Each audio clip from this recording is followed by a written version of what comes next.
And this morning we spoke with former Energy Minister Conrad Enill, who said the possibility exists that jobs could be created in the energy sector as a result of this gas agreement. It is going to be based on what is currently available and who owns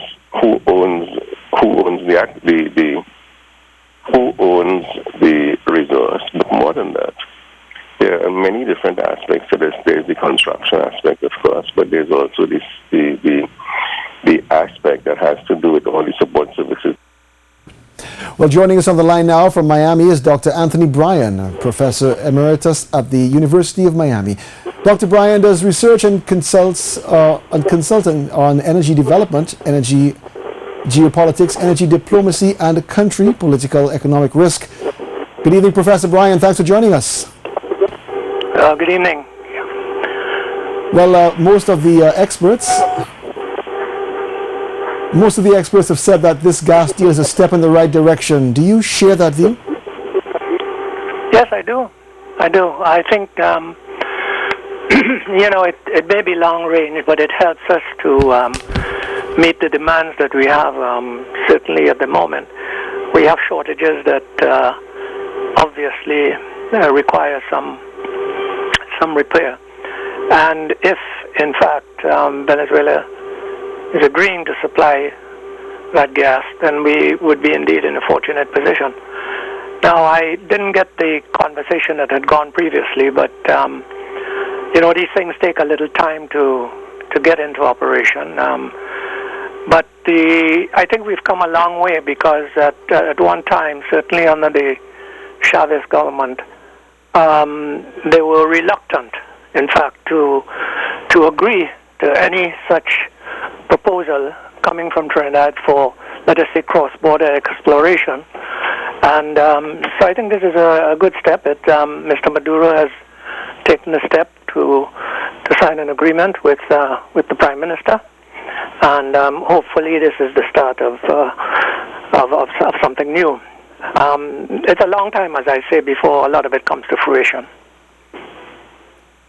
Well, Dr. Bryan, who will this deal benefit more, Venezuela or Trinidad and Tobago?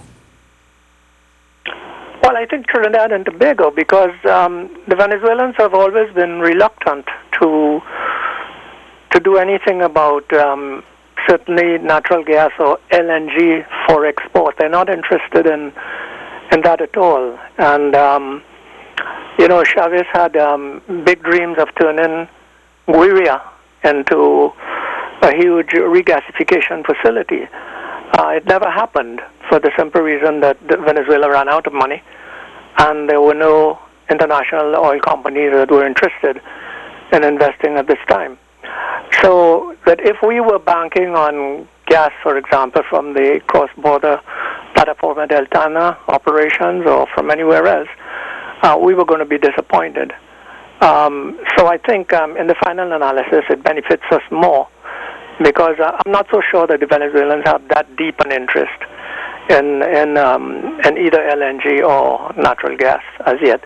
PDVSA is very oriented towards, PDVSA meaning the national oil company, is very oriented towards towards oil, not gas. Now, Dr. Venezuela was expelled from Mercosur today. How is that going to impact this arrangement, if at all? I don't think it will. We are not members of Mercosur. Venezuela's interest in increasing its gas and oil supplies really has to do with, on the one hand, probably propping up Petrocaribe for a little while longer. And otherwise than that, I think, they want to satisfy the nations of ALBA, the members of ALBA. And those nations, I think, are unaffected really by Mercosur's operations. And Venezuela has a problem with Mercosur, and it has had one for a very long time. So this is not unexpected. Thank you very much, Dr. Bryan of the University of Miami.